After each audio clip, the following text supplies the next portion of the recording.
Down syndrome.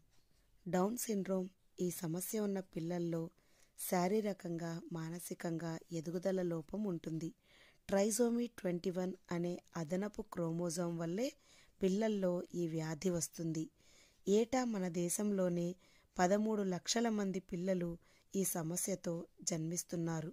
దీనికి పరిష్కారంగా జపాన్లోని మీ యూనివర్సిటీ శాస్త్రవేత్తలు ఒక మార్గాన్ని కనిపెట్టారు. క్రోమోజోములని కత్తిరించి జన్యువుల్లో కావాల్సిన విధంగా మార్పులు చేసుకునే CRISPR-Cas9 అనే టెక్నాలజీని వాడి డౌన్ సిండ్రోమ్ వ్యాధి ఉన్నవారి కణాల నుంచి వారికి ఇబ్బంది కలిగించే అదనపు క్రోమోజోమ్ని తొలగించారు.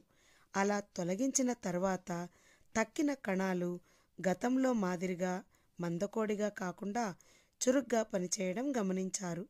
ఈ పరిశోధన ఆచరణలోకి వస్తే శిశువు గర్భస్థ దశలో ఉండగానే ఈ డౌన్ సిండ్రోమ్ని తగ్గించుకోవచ్చని శాస్త్రవేత్తలు అంటున్నారు.